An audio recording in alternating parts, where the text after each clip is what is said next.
Di antara 7 negara di ASEAN yang tarif Trump-nya sudah jelas, Vietnam adalah salah satu yang paling rendah. Vietnam menjadi kesayangannya Donald Trump dan menikmati tarif murah 20%. Sebagai basis pengetahuan bersama, beberapa tahun terakhir Vietnam jor-joran mengobrol diskon pajak investasi bagi perusahaan Amerika, terutama manufaktur, agar menyerap banyak tenaga kerja.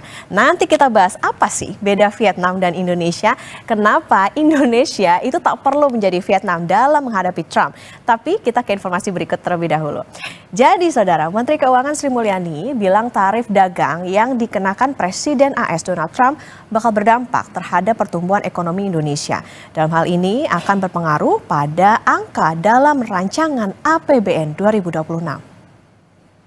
Hal ini disampaikan Sri Mulyani dalam rapat kerja dengan Komite 4 DPD RI. Sri Mulyani bilang efek tarif Trump bakal mempengaruhi pertumbuhan ekonomi dan proyeksi era APBN 2026. Kata Menkyu, pertumbuhan ekonomi ke depan harus realistis karena kondisi ketidakpastian global masih tinggi. DPD Republik Indonesia Komite 4, izinkan kami langsung memunculkan sentimen negatif di pasar keuangan maupun ekonomi global. Kita lihat aktivitas manufaktur global yang ekspansif sudah mulai melemah, dan juga dari sisi prospek pertumbuhan ekonomi yang juga diperkirakan makin lemah atau melakukan terjadi revisi ke bawah. Triwulan kedua ini di Indonesia masih coba terus bertahan dari tekanan dan berbagai ketidakpastian global yang makin meningkat. Kita lihat inflasi kita masih terkendali, ini berarti daya beli masyarakat masih bisa terjaga. Namun dampak dari ketidakpastian global mulai terlihat di manufaktur sektor yang masuk kepada zona kontraktif. Bulan April, Mei, Juni semuanya di bawah 50, yaitu 46,7, 47,4, dan 46,9. Mayoritas banyak negara yang diobservasi juga mengalami PMI-nya negatif. Meskipun demikian, neraca perdagangan kita masih relatif resilient, yaitu 24,6 billion US dollar surplus dari neraca perdagangan. Sementara itu, Wakil Ketua Komisi 1 DPR RI, Dev Laksono, menilai kebijakan tarif Trump memang mengkhawatirkan. Namun hal itu bisa diminimalisir dengan memperluas pasar Indonesia ke global. Selain itu, Dev juga menjelaskan bahwa Presiden Prabowo telah menyiapkan berbagai cara, di antaranya lewat kerjasama dengan negara-negara lain. Banyak hal agak mengkhawatirkan, karena ini kan pasti berdampak kepada perindustrian kita, berdampak kepada perbankan kita, dan juga bisa berdampak kepada pertumbuhan perekonomian kita. Nah, sekarang Presiden sudah memiliki langkah-langkahnya dengan membangun kerjasama dengan OECD, terus juga dengan BRICS, terus membuka pangsa pasar baru sehingga tidak sepenuhnya kita bergantung pada satu sisi, tapi kita juga bisa memasuki pasar-pasar baru untuk kita bisa mengembangkan kapasitas kita. Bang, ini kan diancam tambahan tarif impor 10%, Indonesia konsisten akan tetap menjadi anggota kelompok BRICS. Menteri Sekretaris Negara Prasetyo Hadi, saudara, bilang saat ini pemerintah masih bernegosiasi dengan perwakilan Amerika Serikat melalui Menko Perekonomian Erlangga Hartarto.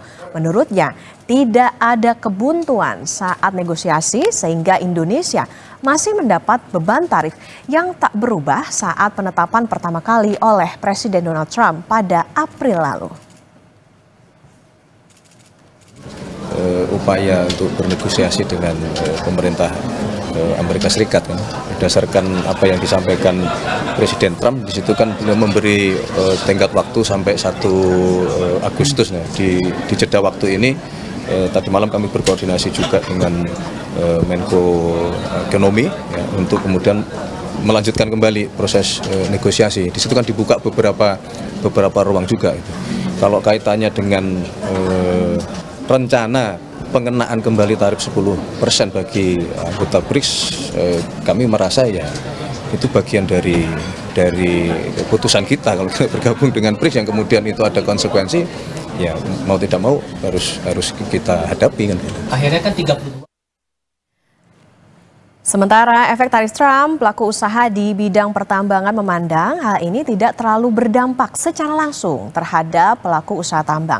Tetapi Direktur Eksekutif Indonesian Mining Association, Hendra Sinadia bilang secara tidak langsung kebijakan ini akan berdampak terhadap permintaan ekspor produk Indonesia, khususnya di sektor tambang kepada negara tujuan ekspor utama seperti kawasan Asia Pasifik. Pasalnya, negara-negara seperti Tiongkok dan India dari kebijakan tarif Trump, industrinya akan melambat. Yang kita alami jika nanti permintaan dari ekspor dari produk Indonesia, komoditas mineral batu bara dari negara-negara tujuan utama ekspor kita ya di Asia Pasifik melemah karena dampak dari tarif Trump ya, misalnya Tiongkok atau mungkin Korea misalnya ya, yang akibat kebijakan tarif ini industri mereka jadi melambat gitu ya, industri Jepang atau industri China atau India misalnya melambat ya, otomatis nantinya dalam jangka menengah atau panjang akan berpengaruh terhadap permintaan atas komoditas mineral tertentu, yang mana Indonesia adalah eksportir utama dari mineral-mineral tersebut. Oke, baik lagi ya. Jadi apa sebetulnya beda Indonesia dengan Vietnam lewat fakta, angka, dan data? Kita baca terlebih dahulu. Nah ini saudara, beda Indonesia dan Vietnam bagi Amerika Serikat. Kalau Indonesia itu di tarif tanggal 1 Agustus atau nanti itu rencananya adalah 32%. Sementara kalau Vietnam itu terkena tarif 20%. Kalau kita ingat ketika pertama kali diumumkan atau pada bulan April itu Indonesia masih tetap angkanya 32%. Sementara kalau Vietnam adalah 46%. Perusahaan Amerika Serikat di Indonesia itu adalah Freeport sejak tahun 1970, yaitu merupakan produsen tembaga, emas, dan juga perak. Sementara kalau Vietnam investasinya itu adalah Apple di tahun 2019. Investasinya sebesar 255 triliun. Nah, jadi sejak tahun 70-an sampai sekarang Amerika Serikat itu menikmati dividen dari ini Freeport Indonesia. Meskipun di dalamnya pemerintah Indonesia juga dapat. Tapi beda posisi dengan Vietnam karena perusahaan Amerika Serikat ini mengambil hasil alam dari Indonesia. Sedangkan kalau Apple di Vietnam posisinya itu adalah tenaga kerja yang bisa dibayar murah. Bisa dibilang Vietnam ini lebih bergantung lah ya pada investasinya Apple. Sama-sama saling bergantung tapi beda hubungan bisnisnya. Tapi yang menarik saudara dan juga terbaru, Presiden Amerika Serikat Donald Trump mengumumkan akan menggetok tarif sebesar 50% atas impor tembaga. Saham Freeport langsung naik. Nah ini ya di tanggal 8 Juli 2025 itu sahamnya berada di 48,34. Nah kemudian berselang 1 hari atau 9 Juli 2025 sahamnya jadi 45,69. Nah ini saudara, jadi meskipun akhirnya saham Freeport turun juga, yang jadi catatan 51% tembaga Amerika Serikat ini masih impor. Ini juga seakan Trump sedang bunuh diri gitu, walaupun kesannya sangat pro terhadap tambang dalam negeri.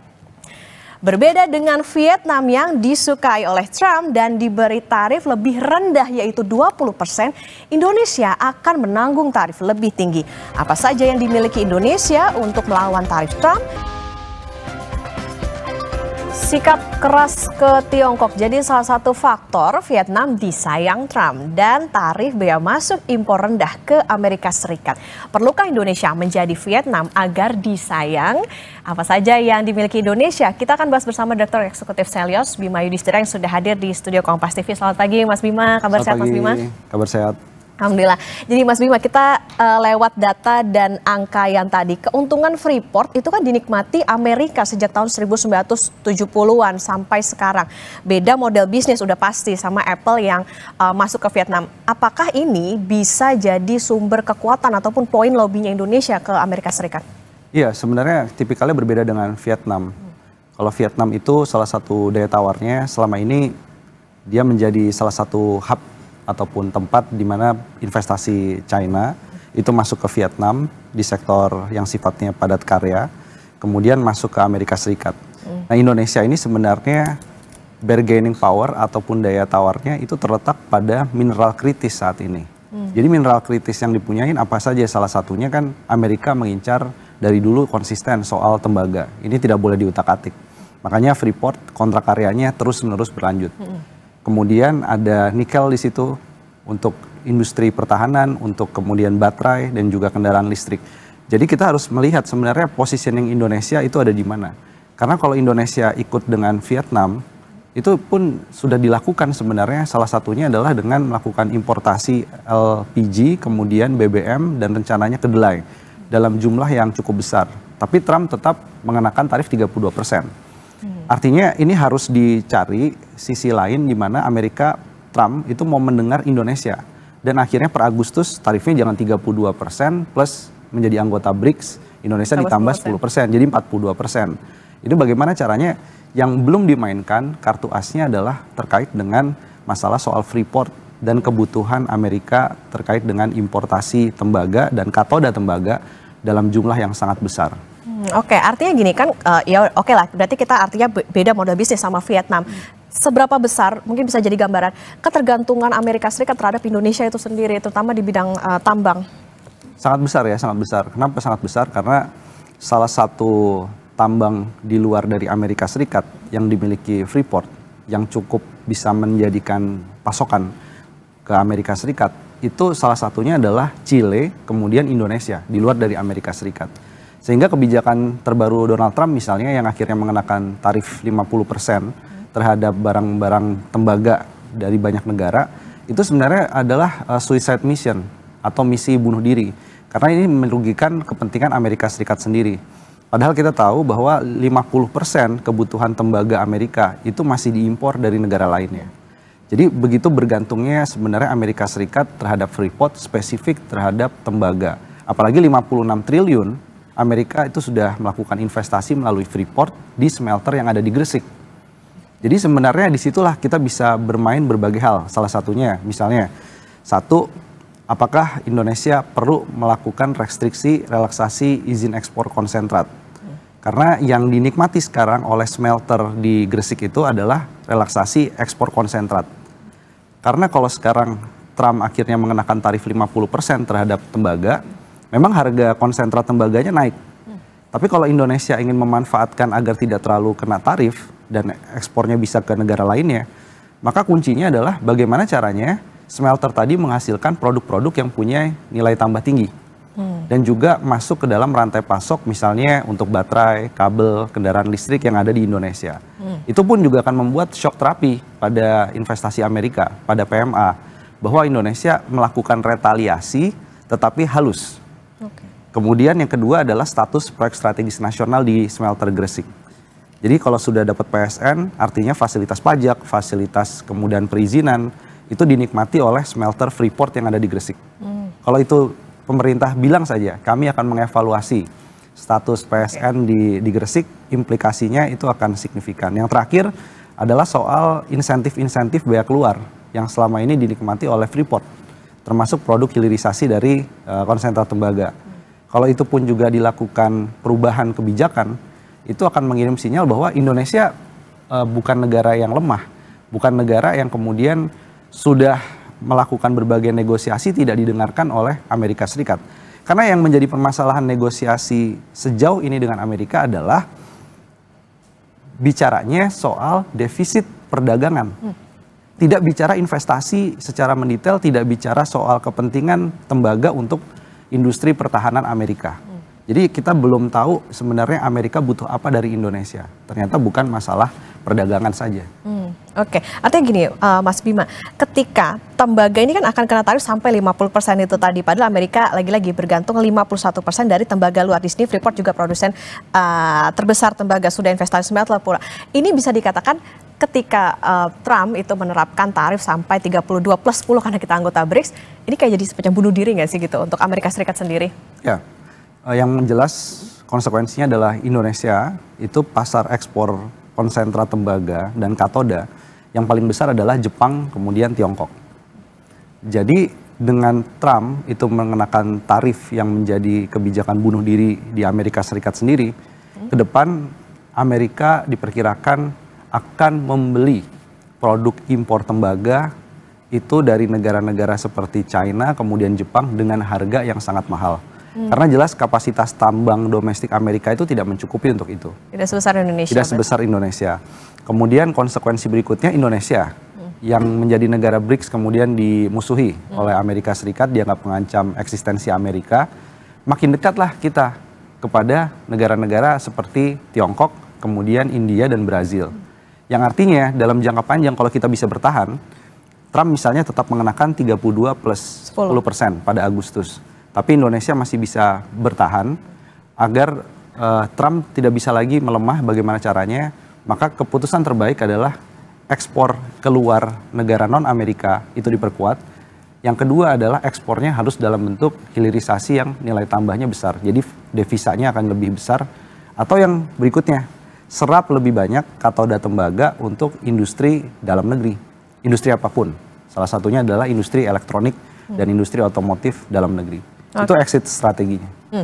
Sikap Presiden Prabowo Subianto rasanya clear, Mas Bima, merapat ke BRICS meskipun Menko Erlangga datang kembali melobi Amerika Serikat. Nah, kira-kira apa sebetulnya yang bisa jadi, apa yang bisa dikatakan rencana cadangan gitu kalau lagi-lagi negosiasinya amit-amit batal begitu, atau misalnya tidak mencapai, nggak nyampe gitu kalau misalnya Trumpnya makin marah? Ya, mungkin harus ada dua kebijakan dalam dua track ya. Artinya negosiasi sudah dicoba kemudian tidak berhasil. Pak Prabowo juga harus evaluasi dong tim negosiasinya yang masalah atau poin negosiasinya. Ini dua hal yang beda.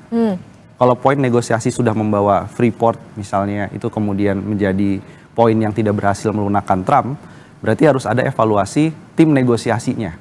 Termasuk evaluasi kekosongan duta besar Indonesia di Amerika Serikat. Itu satu hal. Tapi kalau misalnya tetap dikenakan tarif yang tinggi, maka exit strateginya bagaimana caranya agar ASEAN kemudian BRICS, ini sama-sama mendorong retaliasi dagang bersama. Tapi nggak boleh hanya Indonesia. Contohnya adalah bagaimana di antara negara BRICS, dia bisa membuat rantai pasok untuk tembaga agar industrialisasi di antara negara BRICS itu jalan tanpa Amerika Serikat. Kemudian dari sisi ASEAN juga sama. Ini ASEAN bisa diajak untuk melakukan negosiasi agar apa? Agar semua mineral kritis ini bisa bekerja sama misalnya intra-ASEAN atau dengan Timur Tengah. Sekarang yang menjadi menarik bukan hanya Amerika versus Tiongkok, tapi ada Timur Tengah yang tertarik juga masuk dalam hilirisasi. Nah, artinya gini, apakah merapat ke BRICS itu jadi jaminan lebih aman untuk Indonesia? Katakanlah nih, impor minyak dari Rusia, bukankah kita bisa menikmati diskon gitu misalnya? Ya, ada beberapa konsekuensi, apalagi bicara soal Rusia. Jadi negara-negara BRICS, Tiongkok dan Rusia ini yang secara ekonomi harus hati-hati. Begitu kita menikmati diskon minyak yang murah dari Rusia, ataupun kerjasama-kerjasama pertahanan lainnya untuk importasi alat pertahanan, yang menjadi kesimpulan adalah banyak negara mencoba itu, tapi terhambat oleh sanksi dari negara-negara barat, bukan hanya Amerika, tapi negara Eropa. Ini juga kita harus melihat hati-hati. Kemudian pertanyaannya, apakah Indonesia harus ikut ke BRICS atau sebenarnya tanpa BRICS secara bilateral kita bisa melakukan sesuatu tanpa labeling BRICS? Itu juga menjadi salah satu pertanyaan karena beberapa negara seperti Vietnam misalnya itu memang wait and see dulu untuk join BRICS karena sepertinya hubungan dengan Tiongkok baik-baik aja tanpa ada BRICS. Jadi Indonesia saat masuk ke dalam BRICS memang seolah kita punya pasar baru, punya partner investasi baru, tapi yang harus disadari reaksi Indonesia bergabung di BRICS ini tidak direspon positif bukan hanya Amerika, tapi juga negara Eropa lainnya. Ini yang menjadi kita harus lebih hati-hati lagi untuk bergabung dalam BRICS lebih dalam. Harus hati-hati bergabung dalam BRICS, termasuk juga tadi kayaknya kita terancam 10% itu tadi tambahan dari 32. Oke, itu tadi soal tambang. Kalau untuk eksportir yang terdampak terutama manufaktur padat karya, karena kan banyak juga nih kita ekspor ke Amerika Serikat, misalnya pakaian jadi, alas kaki dan lain-lain. Apa yang harus dilakukan pemerintah? Yang jelas efeknya coba kita kalkulasi itu ada 1,2 juta orang serapan tenaga kerja yang terdampak dari tarif 32%. Kita belum hitung yang ditambah 10% BRICS. Artinya ini efeknya nanti kepada PHK dan pengangguran di sektor padat karya. Jadi yang bisa dilakukan sekarang ini pemerintah jangan hanya fokus menarik investasi baru. Tapi investasi existing di sektor padat karya, alas kaki, pakaian jadi ini coba dilihat apa yang bisa meringankan biaya operasional mereka sembari mereka mencari cara agar harga produk akhirnya itu bisa berdaya saing. Salah satunya insentif untuk diskon tarif listrik industri padat karya. Bisa 40% misalnya selama 6 bulan, selama mereka melakukan adaptasi mencari pasar-pasar alternatif. Kemudian yang kedua adalah PPh 21 karyawan yang ditanggung pemerintah di sektor padat karya itu bisa diperluas sektornya. PTKP, penghasilan tidak kena pajak.